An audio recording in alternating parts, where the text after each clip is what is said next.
Good morning, good afternoon, or good evening. I hope and trust that you are all well. As many of you might know, as I have said in the previous video, I have now launched the Patreon membership page. And no sooner as the page has been launched, I would like to give a special shout out to the newest Patreon members, Cindy Cleveland, Tavia S, and Inner Scare Wifey. So I will not take up too much time in this intro. That link can be found in the description below. If you would like, please visit that page over there and check out all 3 tiers, as the memberships have amazing perks to them. Also, if you enjoy what you are hearing, you can buy me a coffee. That link can also be found in the description below. This video's stories will start with true encounters, and then at the end, I'll read some places that are known to be truly haunted. Now, with all of that being said, it is time to go back to ashes. For when we arise from the ashes, we are a bigger, brighter, stronger, and happier person in the morning. So, sit back and relax, kick back, grab a snack, or tuck in and get warm and enjoy this dose of vocal melatonin entitled True Ghost Stories. Right after this intro, an ad will play. I'll read the first story, another ad will play. After that, there will be no more ads within this video.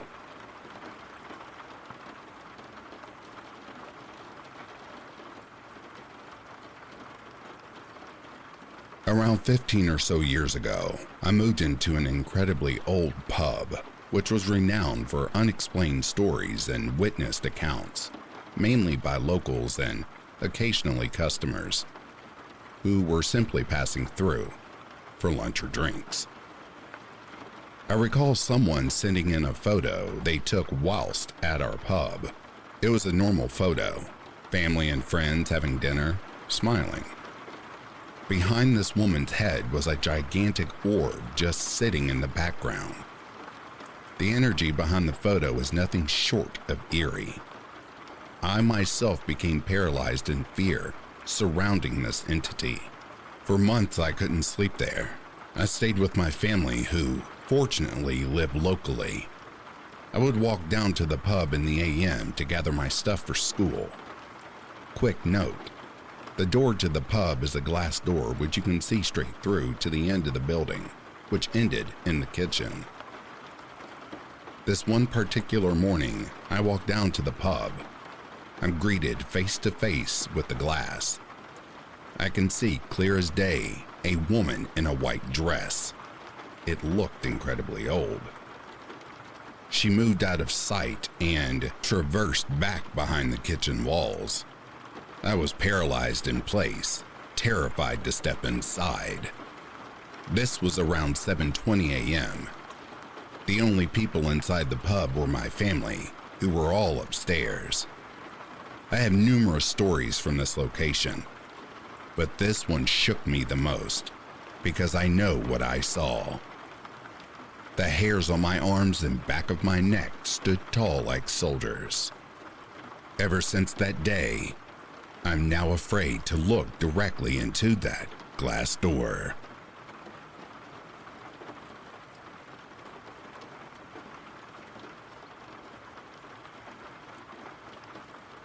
Okay, so 6 years ago, I lived in a ground floor apartment with my girlfriend at the time. Things were fine to begin with for the first month or so. Then things started happening, like the TV randomly turning itself on, or the light in the open kitchen would randomly turn on, but I could hear the switch. One morning, my partner left for work as normal, and I heard her leave and lock the door behind her. I went back to sleep and was woken about 10 minutes later when the TV suddenly came on, full volume in the lounge. I got up and went and turned the volume down and sat and watched it, as I was awake now. After a few minutes, I could hear in the hallway of my apartment a noise that sounded like chains, only for a few seconds. After an hour or so, I decided to get my clothes on and go visit my Nana, who lived on the next street along at the time. I put my key in the door and unlocked it. As I opened the door, it suddenly jammed, and I noticed the chain was on. Now this was impossible as I was the only person there, and my partner could not have put the chain on from the outside. Trust me, I tried endlessly after that. Strange things and smells occurred for the next 2 months or so, and my partner and I had split up. One night, at around 2 to 3 a.m., I was sat watching TV alone when the light in the hallway went off, then back on. It did it a few times, a minute or two in between, just going off for a split second.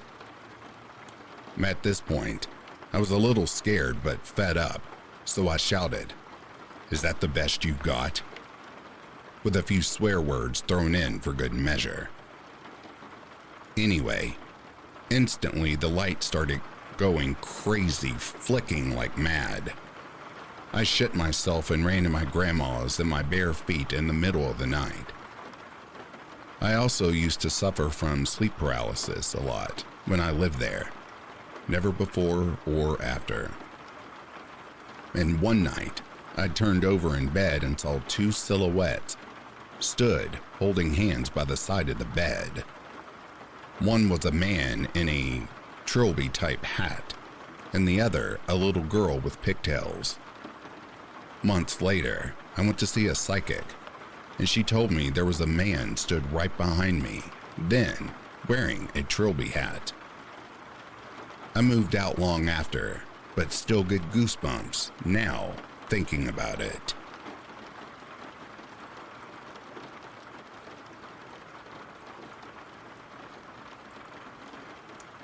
This just happened to me last night. I have no idea how to explain what happened, and if someone could, please do. The town I live in is a pretty popular town in an overdeveloped area. It's a very old, historic southern town. We have a one-lane road that connects one side of town to the other, like a back road.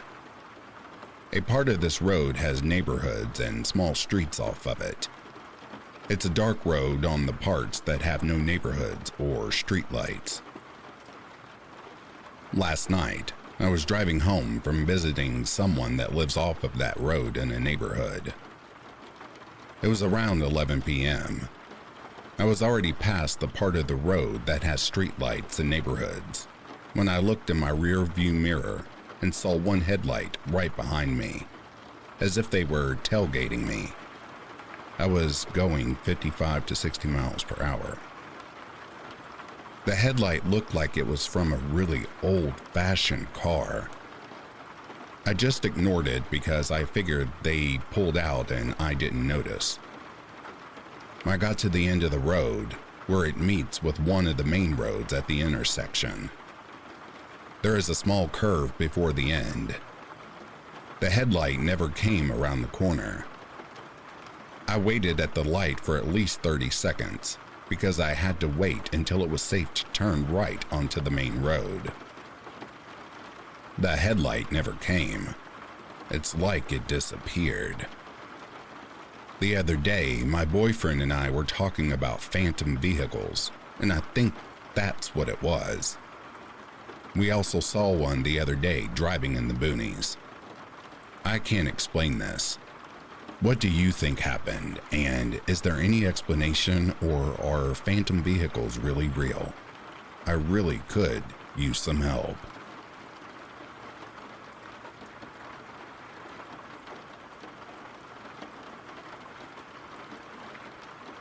Firstly, I would like to say that this is not my story. It happened to a friend of mine whom I'm trying to help find answers. I was recently hospitalized for respiratory lung and chest issues. I was given my own room that was private, but very isolated. As I know now, the ward I was in was specifically isolated for COVID patients. The moment I was submitted, the air in the room felt heavy. I just assumed it because I was tired and really didn't want to be there. Saturday night, I was waiting for the nurse to put my IV back into my arm as it gave me problems that morning and was removed. Right around 10:30 p.m., I was falling asleep when I was suddenly awoken by what I thought was a nurse or some man that is trying to steal my phone from the table next to me. Upon looking at what's next to me, my room light switched on, and I saw this pitch black man looking thing in a crouch position running from my bedside towards the bathroom. An elder lady had entered my room to use the bathroom, assuming it was her room. After visiting hours Sunday afternoon, everyone left, and the atmosphere felt heavy once again. I did not mention the black shadow figure, as I assumed it was just my imagination. Right around about 11 p.m., I ended a chat and decided I'm gonna try to sleep. With that said, this weird sensation came over me to just pray for my family and make sure that they are safe. I was lying on my stomach with my right hand under the pillow, and my leg bent when I suddenly felt this bat creature-like man thing pinning me to the bed. I could feel its body pressing me onto the bed. I tried to scream and move, and after struggling, I managed to turn myself around. What I saw, I hope to never see or experience again in my life. It had wings and a face like a bat or gargoyle. I managed to turn and saw the thing spring and disappear. I stayed awake the rest of the night crying, hoping not to see that again. I booked myself out of the hospital that next day. I would like to know what that was and why it did what it did to me.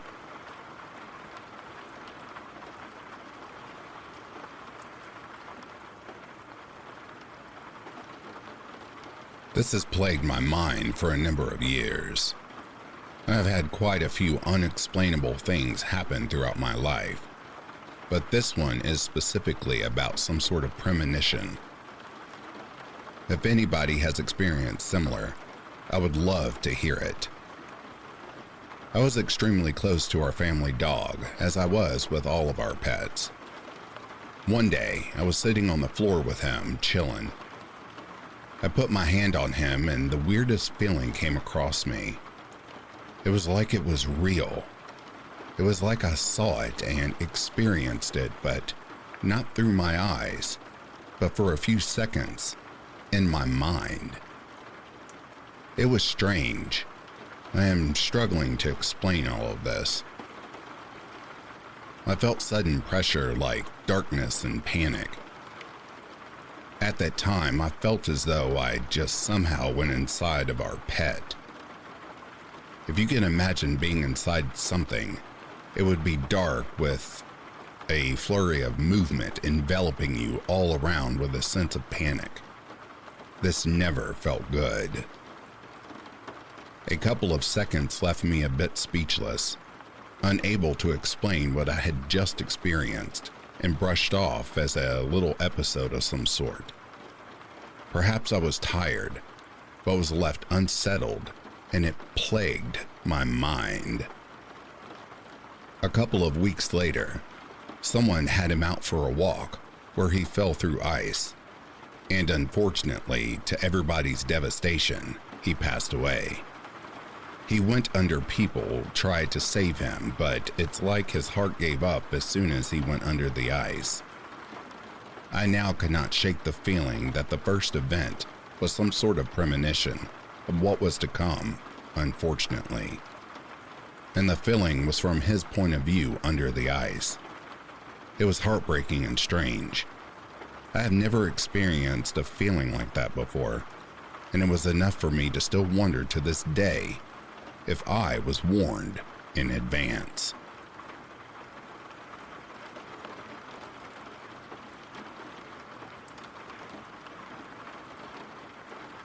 I'll start off by saying that I don't believe that I was haunted, and I don't believe in the paranormal. I'm an atheist. I was raised an atheist, so the notion that there is a spiritual world is not really a part of my culture. That being said, The first house I bought was an older house, built in 1880. One time, our town had a massive fire, and my house was used to triage victims because the hospital was across the street at the time of the fire. And there was several casualties, some likely in my house. I used to leave this detail out because I don't think it's relevant. People believe that is the reason the ghosts are there. Okay, so the first day we are moving in and I pile a bunch of things up on a table as we are unpacking. Well, it gets late and we go to bed. I did not clear the table off. I wake up suddenly at 3 a.m. and it's cold in the house. I remember that I may have left a window in the living room open. I got up to close the window and notice all of the items from the table are now on the floor, stacked neatly just as they were on the table, but just on the floor. In my half-asleep state, I just start cleaning the items and put them back on the table. While I'm doing that, my brother comes out from his room to find me cleaning up the items. He helps and walks away and I go back to bed. Morning rolls around and my wife and I wake up. As we're laying next to each other, the ceiling fan comes on all by itself. We laugh it off and joke about her dead mother sending a sign. My wife gets up to go make coffee and I get dressed. By the time I make it out into the living room, my wife is picking up the same pile of items that my brother had witnessed me cleaning up in the middle of the night. We all had a chuckle about how weird it was. Nothing else ever happened. The fan never malfunctioned again, and we had that table in that location for years. After that, there was no more weirdness.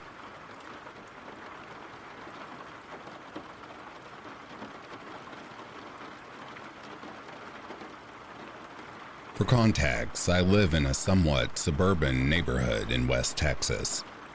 It's about 2 a.m. when this happened. I was outside in my front yard with my dogs to let them out. There are 3 of them and I can see all 3. One to my left and the other 2 dead center in front of me. To my right is my car, a crossover type, in our driveway. As I'm scanning the yard, I see to my far right what looks to be some sort of mid-sized animal. It was about the size of a medium-sized dog, but had the physique of a cat or a very skinny dog. It was walking on all 4s, but not like a dog or cat would, more like a monkey. The front legs had long, skinny fingers, and it walked on the tips of them, and the back legs were more like when a person walks on all 4s, but instead of hands and knees, they were on their toes and their hips were high in the air. It was white in color. The highlights of it were so white it was almost glowing, and the shadows were more of a translucent gray and white color. The weirdest part was its face. It was almost human-like. Small head, frontward-facing eyes, but its mouth was kind of hanging open with some gnarly teeth. And from what I could see, no ears. It didn't have a tail either. It was walking towards me, but by the time I looked at it head on, it had disappeared behind my car. And when I went on the other side of my car where I thought it was and would have been, there was nothing. Does anyone have any idea what this was? Was it some sort of cryptid? Fairy? Ghost? Alien? I honestly don't know. It gave me chills though. I didn't stick around, and I hurried my dogs inside as soon as they started to seem interested and wanted to investigate.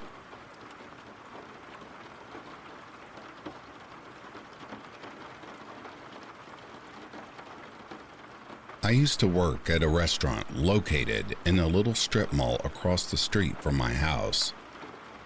The location was perfect for me, down the street from my school and across the street from my house. One night, I was closing up, just me and the 2 owners. We started talking about the ghost in the restaurant. I had only witnessed one event you could call paranormal. The dishwasher had randomly started itself. It was an old restaurant dishwasher with a button you had to push to make it start. Well, that night we were talking about the ghost. The owners told me stories of how it would lock doors, knock objects on the floor, turn on the dishwasher when no one was in the dish pit. That was a huge one. Basically do everything possible to make its presence known. As they're telling me this, a jigger, the little shot glasses that you measure to pour liquor in, goes flying across the restaurant into a wall. Well, my boss totally overreacts and starts yelling and screaming and making a big ruckus. I just end up standing there with my fish out of water look, watching all of this. After a few minutes of him yelling, the front doors slammed shut. We had it propped open because it was a hot night. There was no wind at all. This had to be the freakiest night of my life.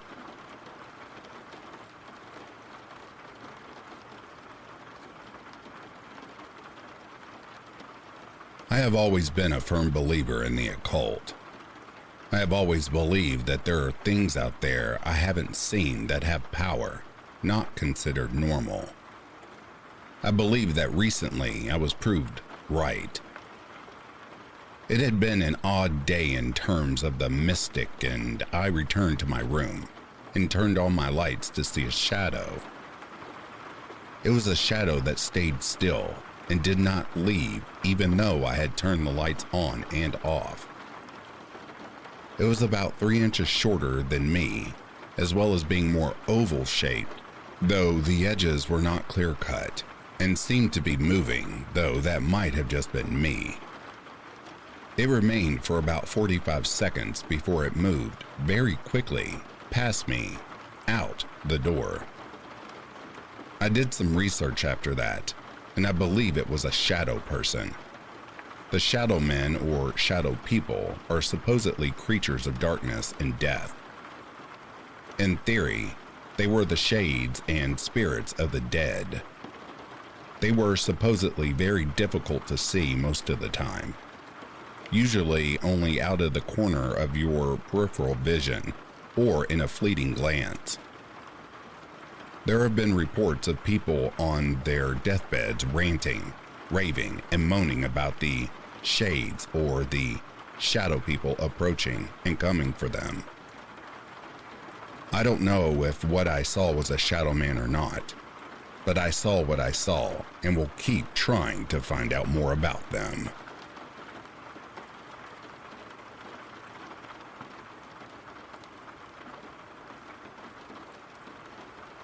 Okay, I have a story that was told to me by someone, although it's believable.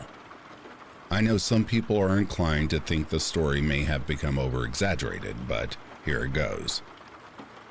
Well, to be honest, this isn't really a story, more of a series of events. Again, the strange thing started happening when a family moved into a new home in Sydney, Australia. The first strange happening was the wife had just put her 2 boys to bed for an afternoon nap and was ironing when she heard whispers coming from one of her son's rooms. Confused, she walked into his room and found him sitting up in bed talking to someone. She asked who he was speaking to, and he replied, "The lady in the spare bed."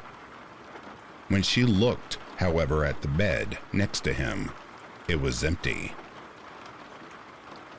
Thinking that her small son had simply invented an imaginary friend, she thought nothing of it. Throughout the first weeks of living in the house, her son continued to play and talk with the lady in the spare bed. Until one day when the wife was cleaning the playroom where her son spent most of his time playing with his younger brother and the lady in the spare bed, she found a long black hair on the floor. This was strange, as she was the only member of the family to have long hair, and hers was blonde. At first, she dismissed the idea that it was anything unusual about the black hair, until she continued to find more and more of it, wherever her son played. Then, one afternoon, she walked in on her two children playing hairdressers. The room was cold despite the fact the windows were closed, but she figured it might be the air conditioning. She noticed her son was holding her brush, and she asked what he was doing with it. He replied, "Brushing the lady's hair, but she's gone away now." She looked at the brush and was horrified to see that it had long black strands of hair in it alongside her blonde hair. She asked her son, "Is the lady's hair black?" And he grinned, saying, "Mommy, you can see her too."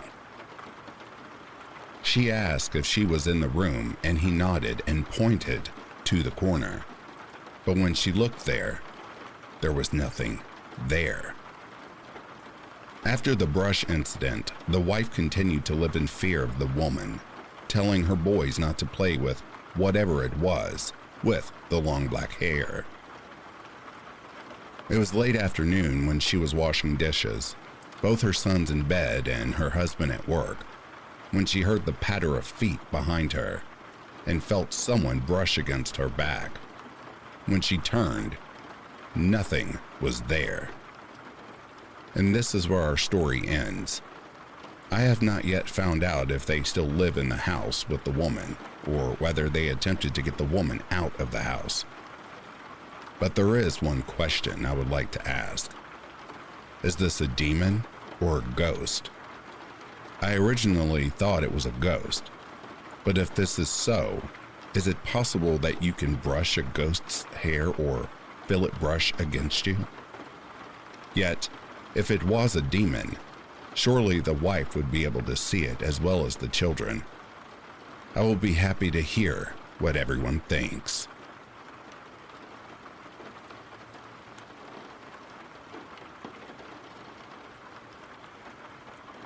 We moved into this little 2-bedroom house.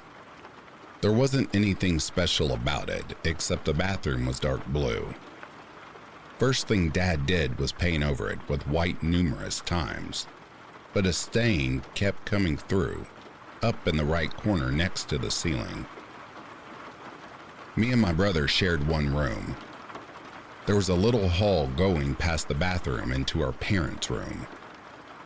One night, I was sneaking in my window, and you could see through our door straight into our parents' room, and their bed was in front of the door. There was some kind of hazy white cloud hanging over my mom's side of the bed. I had been drinking with a friend that lived up the road, so I didn't pay much attention. The dining room was always cold. One night, our dad woke us up. We went into the living room and orbs were dancing around the room. You could hear knocking in the walls. Our mom started getting depressed and acting funny.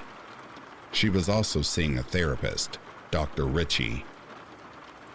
She tried to kill herself and went to the hospital for a bit. While she was there, her doctor put her under hypnosis, and she told him she was some girl named Brenda and her husband left her. We did some research and 2 women killed themselves in the bathroom. One shot herself in the head. Maybe that's what the stain on the ceiling was. The other slit her wrists. One that cut her wrist was Brenda. Anyway, Mom came back home. Her preacher came by for a visit. He kneeled and prayed for God to cleanse our house. Then stood and said, "I felt it leave." When he left, as soon as his car left the driveway, the whole house went crazy. Knickknacks flew off shelves. Cabinet doors slammed open then shut. We started moving immediately. This is a very, very true story. I was 12 years old at the time it happened. Now that I think back, I remember our parents left to go play cards or something at their friend's house, and my head started hurting. It really hurt bad too. I called my mom. They came home. But man, I thought my head was going to bust, it was so intense. Mom gave me 2 pills and they knocked me out. Since that day, I continued to get these headaches and still wonder if it is the entity that attached itself to me or if it's the entity that had attached itself to my mom.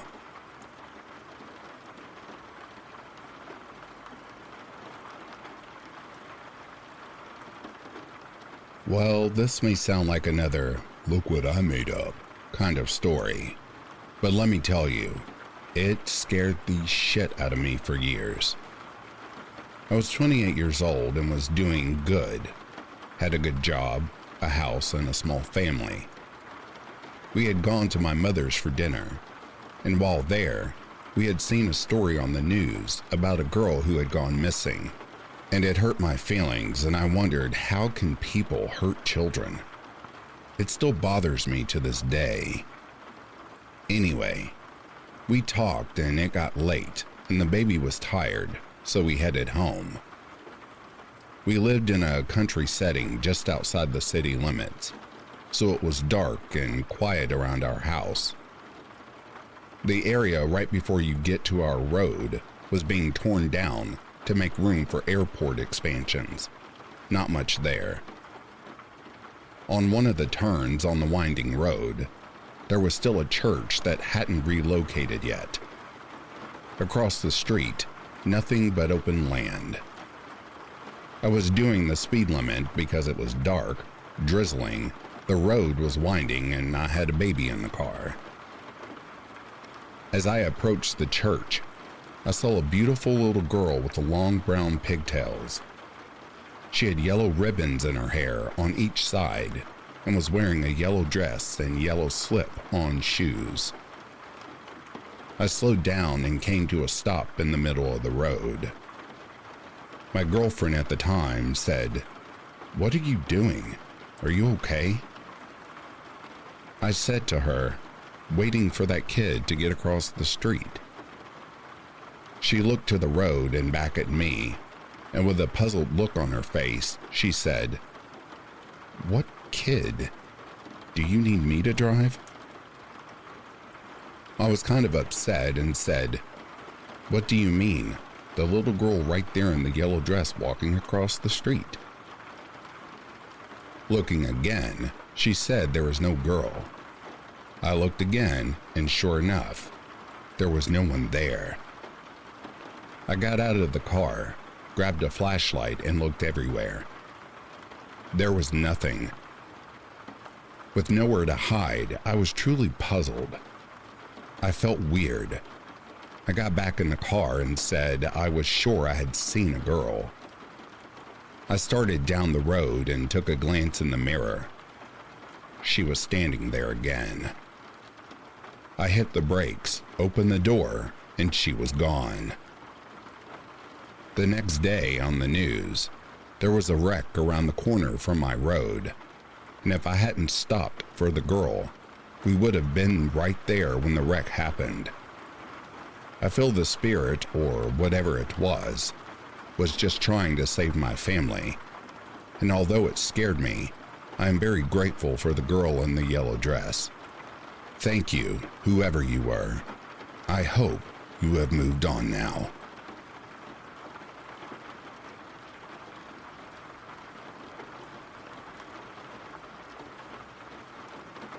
Although this did not happen to me, it is a true story told to me by one of my relatives.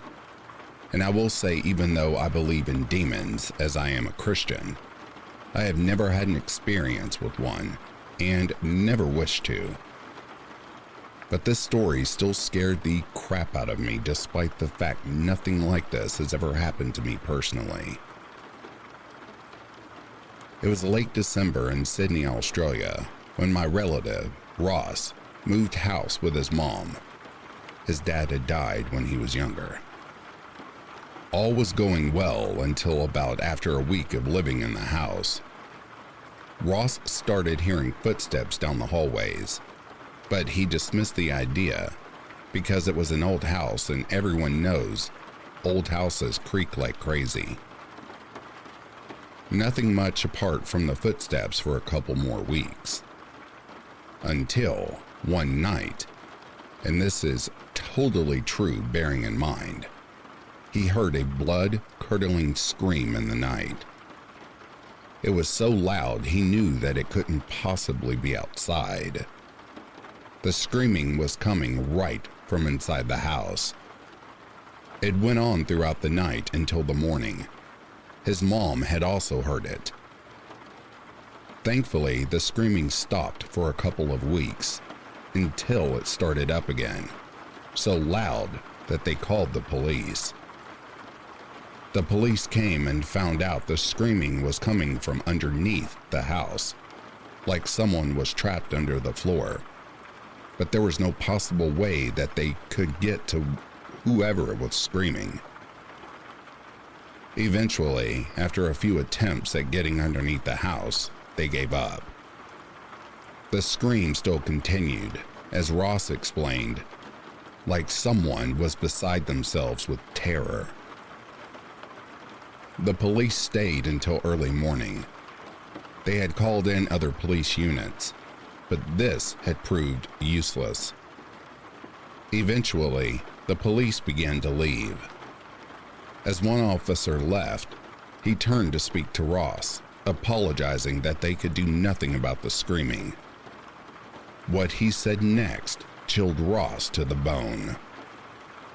Those screams aren't human. This half of the story I hardly believed myself, so I would not be offended if you thought I was making up total bullcrap. Basically, Ross and his mom came to the conclusion it was a demon. Calling up to other boys he knew, Ross and his mom and the two boys stood outside the house with their Bibles and read out of them, praying aloud. But as they began to pray, one last scream erupted through the house, and a gust of wind blew open the top bedroom windows, and that was it. The screaming in the night was gone.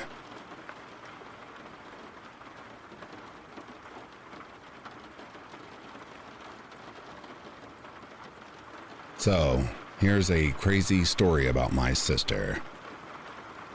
My sister and I are best friends. We shared a room all throughout childhood and were college roommates when I was a sophomore and she was a senior. My sister has an incredibly vivid imagination. She's able to change the colors of whatever she is looking at. For example, she likes to change the color of trees in her mind. She had a complete psychiatric evaluation and has ADHD.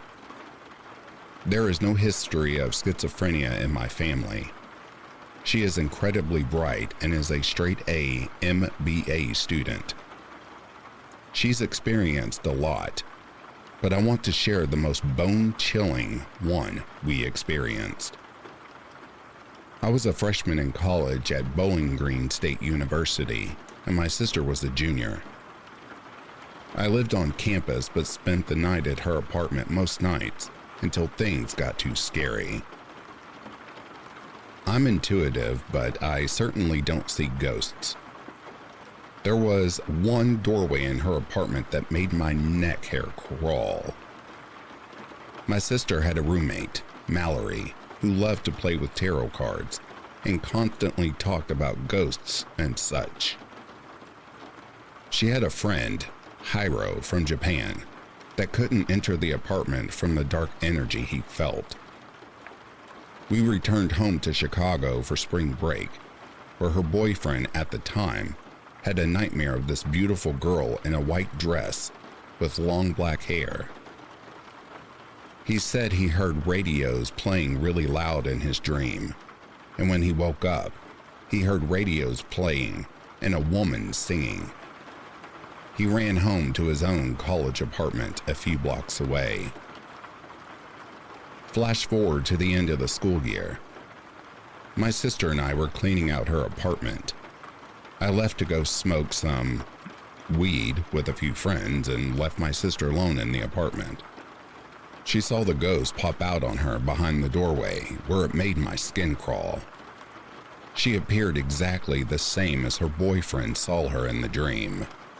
She started to sing, again, and chased my sister out of the apartment saying, "I didn't mean to scare you." My best friend Hannah has an aunt who is a medium. I called her aunt immediately. She gave me the name of the girl, said she missed sisterhood and loved hanging out with my sister, her roommate, and me.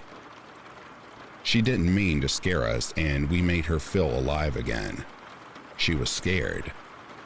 My friend's aunt helped her cross over. Apparently, she was stuck. I avoided this part of Bowling Green for the rest of my time there. I will also mention we had to call 911 that same spring because we found a girl on the train tracks.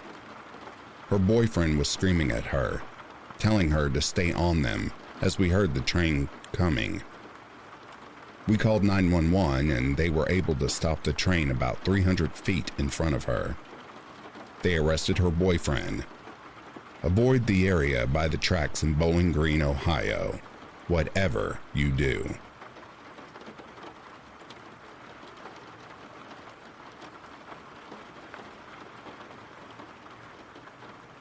Hello everyone. This is my first time telling this story. I'm a 25-year-old skeptic.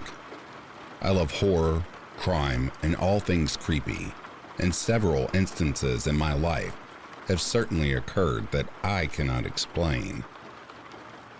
I have remained loyal to science and my lacking ability to connect with the spiritual side of this world. Lately, however, I have been having my skeptical mind changed. Almost. I just came home from a deployment back in March and started back at my old job. I've been a reservist for 6 years now. Upon my return to my civilian work, I had to take up a new schedule of 4/10s rather than be in 5 days a week. This means I am the first and last person in the building. I love it, but there's always a harmatia, isn't there? So I work solo in the basement. I'm an artisan and I make the merchandise that is stocked upstairs. I'm accustomed to hearing the ladies up in the storeroom all day, and I truly prefer being alone and away from the customers. That is, until the ladies leave, the store is closed, and I am truly alone. Now, I work downtown in the city. It's highly likely that a break-in could occur. I have a bat I keep nearby my station along with pepper gel. The first time I heard things, that is exactly what I thought was happening. I came rushing around the corner, bat in hand, ready to swing for kneecaps. That's how loud it was. That's how sure I was that someone else was in the building. I can't believe I am typing this. Here is a good old timeline. 8 a.m. arrive. 9:30 a.m. the shop ladies arrive. 2 p.m. lunch. 6 p.m. the shop ladies close and leave. 6:12 p.m. I hear footsteps upstairs. What the F? Let's go look for the lost customer. Been there before.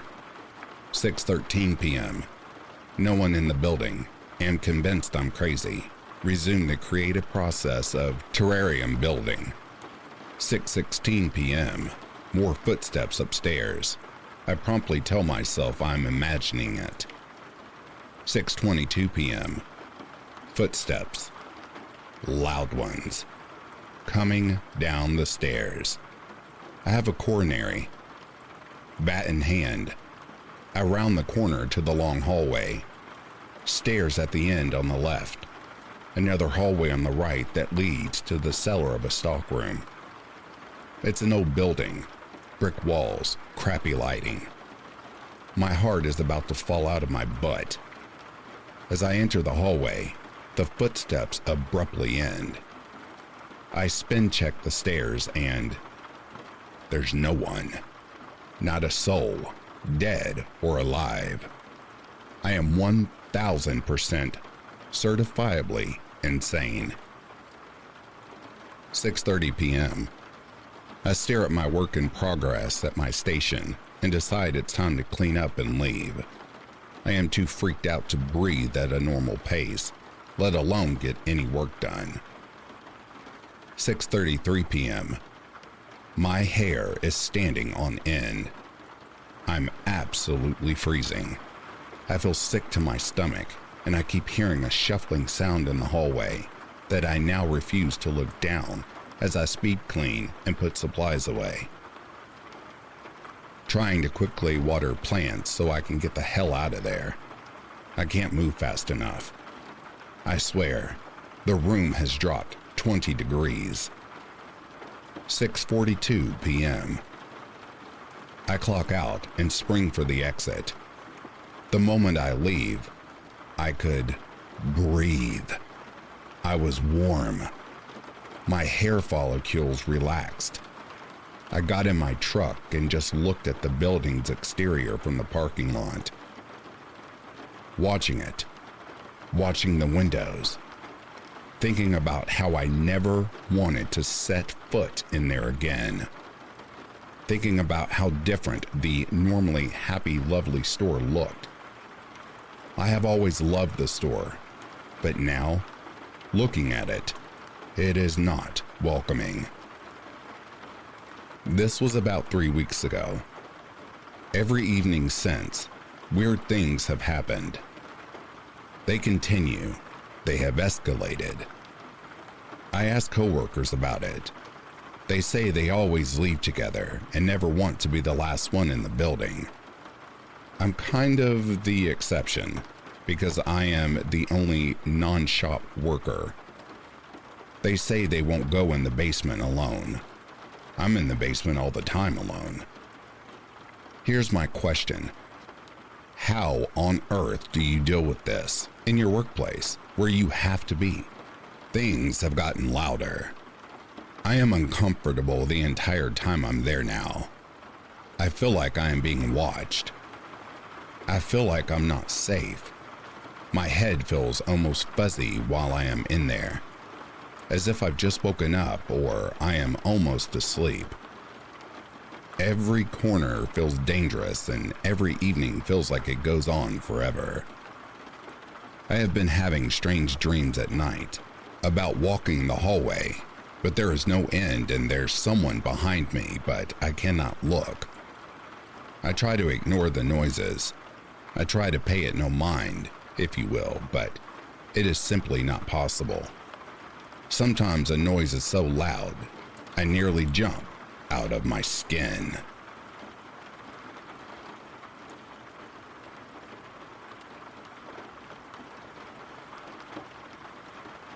This is my account of the only real scary occurrence in my life.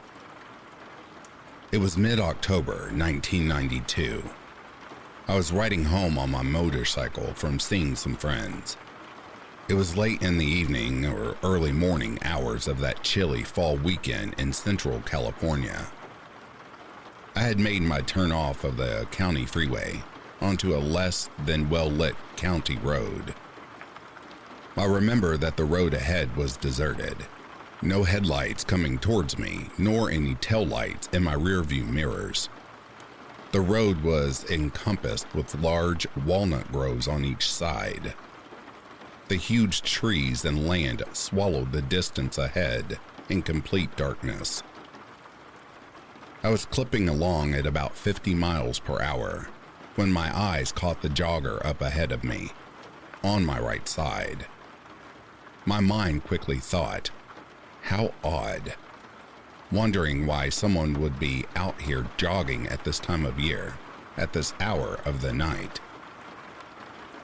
As I approached him, I gradually moved to the middle of the road to give the jogger some space.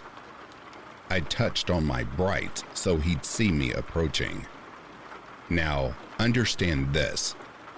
At first, in my mind, there was nothing out of the ordinary, other than the timing of the situation. A hooded runner, heather gray sweats, a figure about 6 foot tall, jogging along the shoulder of a deserted county road at midnight in October. As I approached him, at a safe distance of maybe 100 feet away, bright headlight blazing, I saw him, or should I say, it, stumble. I fully expected the figure to fall, sprawling face down into the plowed dirt. But it didn't. It did fall to the ground, on all fours. But very quickly and with amazing agility, it began running, like an animal, on all fours, like a wild, freaking animal. Mind you, I was riding at a regular speed at this point, maybe 55 miles per hour. But the hooded human form that I'd watched become a hooded animal was keeping pace with me for a moment. Then, as if it sensed that it had been discovered, it sped off to its right into the pitch black walnut grove. My blood ran cold. I downshifted out of instinct and throttled hard. I was gone. All I could think of at that split second was that thing, that animal, might suddenly pop up in my rearview mirror with some horrific, maniacal grimaced face right before ending me. Before I knew it, I was 5 miles down the road and my speedometer read 100 miles per hour. Just before I made my final right turn towards home, I brought my courage up to look into the rearview. Nothing. There was just pitch black behind me. Whatever it was gone. Shakingly, I made my last turn and didn't look back again until I pulled into my garage and closed the door. To this day, now 31 years later, I can tell that true story, and my listeners will react with complete disbelief. Some believe me, others don't. What was it? A person? An animal? A shapeshifter? A skinwalker? Or something of a combination of all of those? You decide.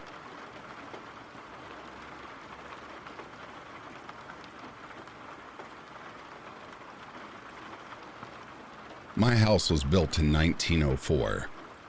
It is a single-family home, wood frame setting on a concrete block foundation.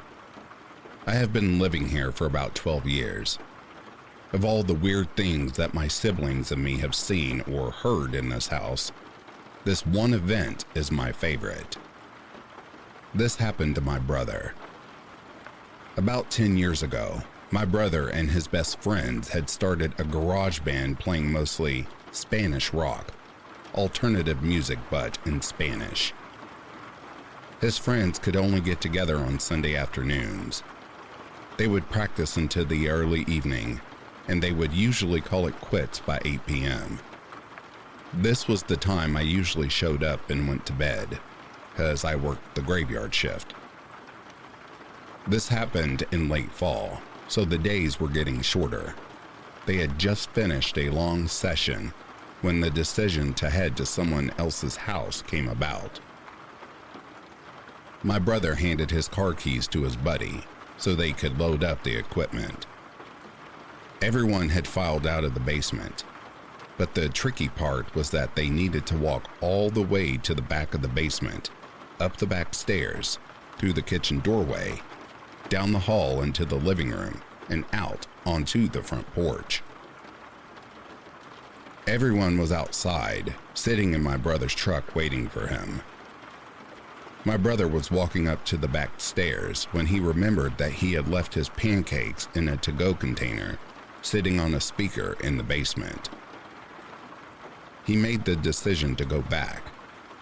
Now, the basement is not clean, with full sight lines. There had been partitions made, and the boiler and main heating unit are right smack dead in the middle. So after my brother walks back, he is about to retrieve his food container when out of the corner of his eye, he sees it. It's a shadowy figure, right at his peripheral vision.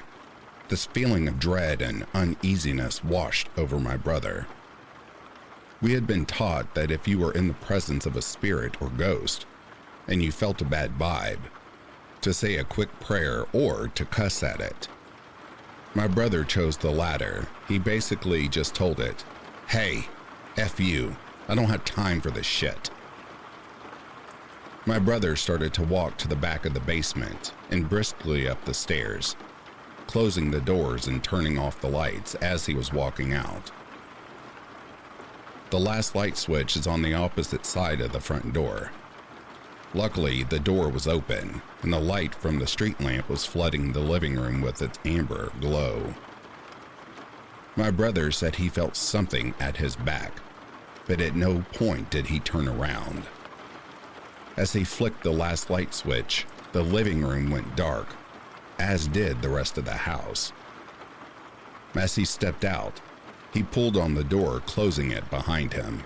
Still holding his food container in one hand, he jogged down the few porch steps. He walked towards the front gate. Our house resides far from the main street, essentially having a large front yard but no rear garage. As he closed the gap between himself and his friend laden truck, he kind of smiled and thought things over in his head, mad at himself for spooking out when there was no reason. He climbed into the driver's side of the truck, putting on his seatbelt and getting ready to pull out of the parking spot directly in front of the house, when one of his friends asked, "Hey, what about your brother? Isn't he coming with us?" My brother answered, "What do you mean? He went to work early tonight. He is already gone. Do you see his car anywhere?" The next question they ask, "So then, who was walking behind you when you were leaving your house?"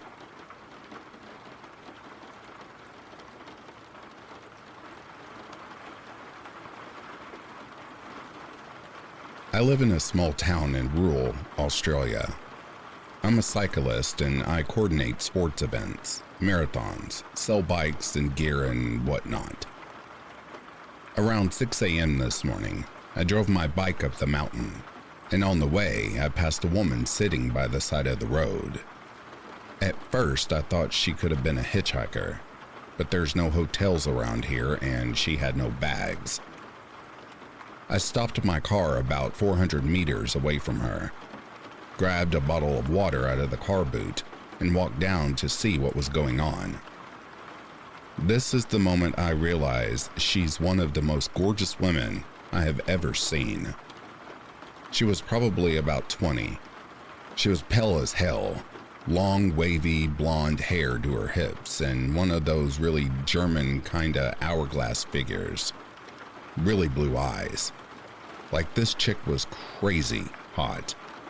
Was wearing those long summer dresses that beach kids seem to love, which was freaking weird for the middle of the Australian bush. So I'm walking towards her like, oh my God. But I'm also thinking, what the F? I hand her the bottle of water and ask if she's lost or needs a lift back to town. She just stares. Doesn't take the water. No blinking. I think, oh shit, she's some kind of crazy. So I asked her if she ran away from somewhere and she just said, no, and hadn't blinked yet. So I asked if she's waiting for someone to pick her up and she said, no, again. I asked where her house is and she said, here. I'm halfway up a mountain. There's no houses around here. So I was kind of starting to get creeped out by this lady. I walked back to my Jeep, was going to drive back down the mountain, and call the cops and get them to come sort this lady out. And she follows me. I was like, "Look, are you sure you don't want me to run you back to town?" And she just says, "No," again. So I say, "Look, I don't feel comfortable leaving you here in the middle of nowhere. Please let me take you to the police station." And she just turns around and walks off into the bush, miles from anywhere. And I am just sitting there like, what in the actual F? And then I really started to get scared when the bug and bird noises started to come back. It made me realize I hadn't heard a single other sound while I was talking with her. Like no magpies, no crickets, no early morning sounds at all.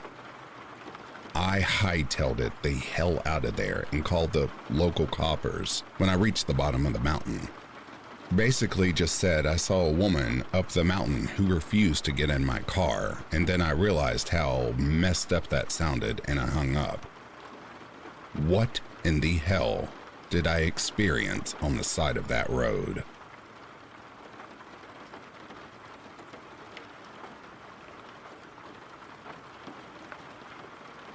I'm 21, and since when I was a kid, I always suffered with insomnia.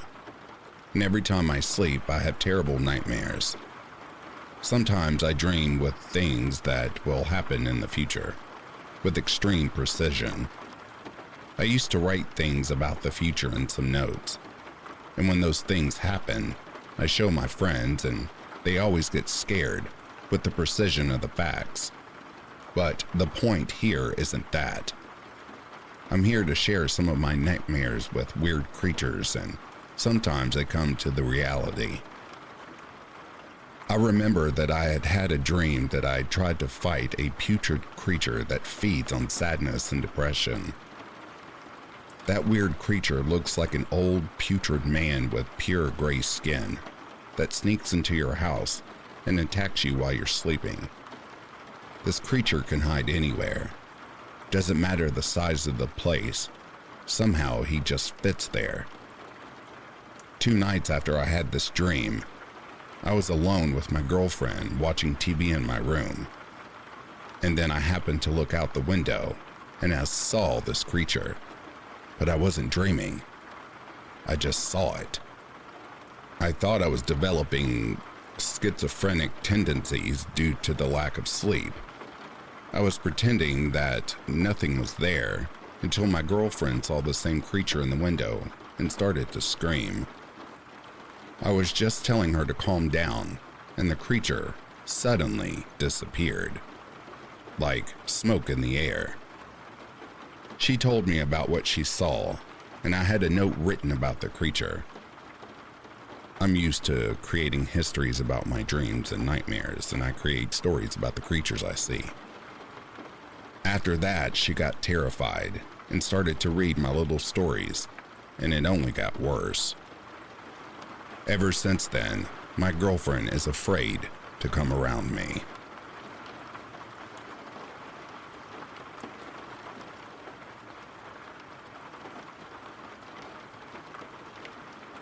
All right, dear listeners, at this point, I will be reading you some of the freakiest real-life haunted house stories. Here we go.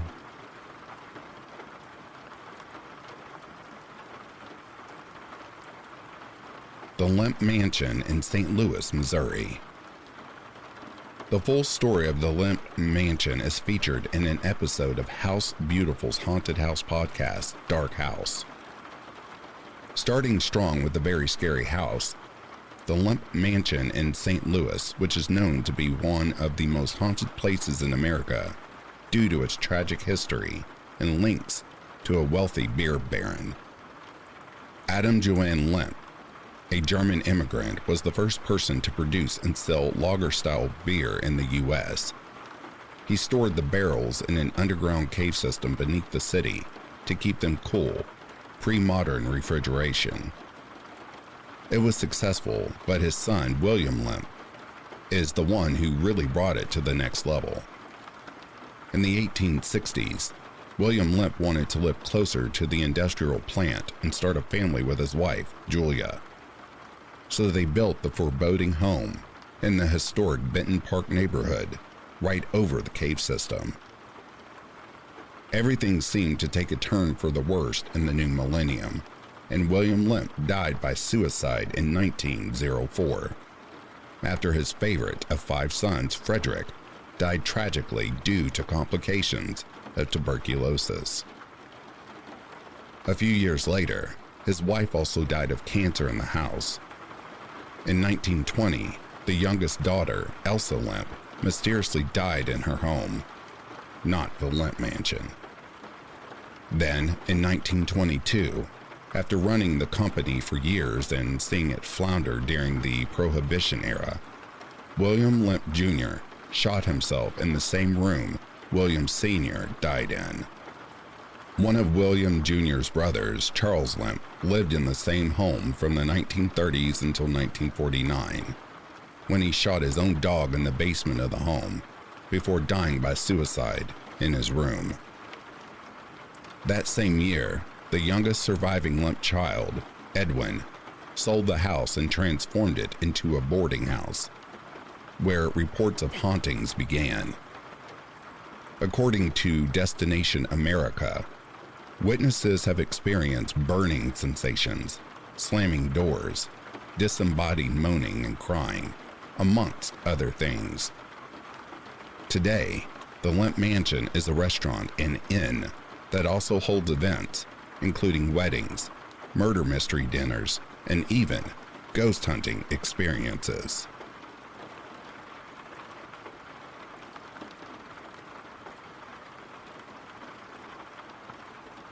(1000 Lombard Street in San Francisco, California). Socialite, journalist, and famed party host Patricia Montadon moved into an apartment on San Francisco's famous Crooked Block, Lombard Street, in 1960. She lived happily in her Russian Hill abode for 8 years, until things began to go awry following an astrology-themed party she hosted in the apartment. In her memoir, The Intruders, Montadon attributes a series of hauntings that culminated in a corporal tragedy to the bizarre behavior of a disgruntled tarot card reader who may have cursed the apartment the night of that fateful party. From eerier laughter and faint music seemingly coming from within the apartment on repeat, to constant rushes of cold winds despite locked doors and windows, and strange disembodied footsteps. The paranormal events were stacking up quickly. But Montadon was also the victim of physical crimes following the party, including a robbery, harassment, possible arson, and more.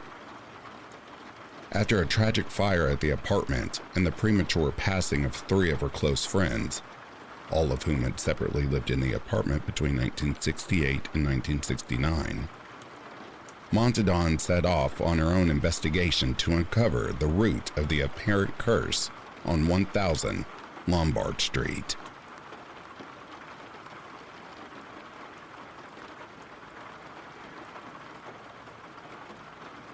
Ackley House in Nyack, New York. Nicknamed Ackley House after its one-time occupants, the Ackley family, this classic Queen Anne sits on the Hudson River across from Sleepy Hollow, New York.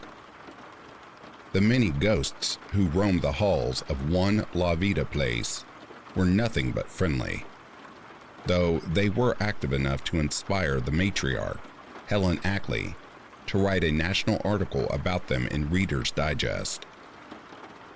The article gained enough momentum that the house became a stop on local ghost tours, which ended up having some not-so-great ramifications when it came time to sell the home in the late 1980s. The Ackleys found themselves entangled in a legal battle over whether or not they should have disclosed the haunted nature of the house to the Dombosky family. In the landmark legal decision, now referred to as the Ghostbusters ruling, Ackley House was deemed haunted by the New York Supreme Court, and the buyers were able to pull out of the sale while also getting half of their down payment back. One La Veta place has since been home to several celebrities, including musician Ingrid Michaelson.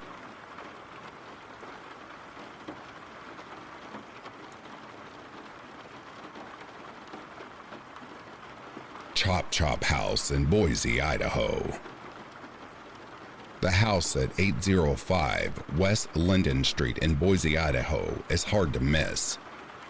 Covered in a layer of soot, with windows broken and boarded up and trash strewn about the yard, the two-story, 2,728 square foot craftsman-style home looks like an abandoned horror movie set. The true story, however, is much scarier. Locals refer to it as the Boise Murder House, or, even more eyebrow-raising, the Chop Chop House, which is a glib reference to the gruesome homicide that took place there more than 3 decades ago. According to many who've lived in the neighborhood, or even rented out a room in the house itself, the basement in particular exudes some haunted energy. There have been reports of shadowy figures appearing and disappearing out of nowhere, strange liquid oozing down the walls, and much, much more.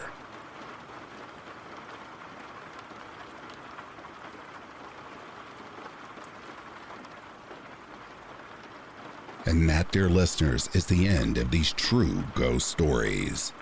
If you are sleeping, I hope Slumberland is treating you kindly. If you are awake, I hope you've enjoyed this collection. Until next time, I'll read to you soon. Have yourself a good morning, a good afternoon, or a good night.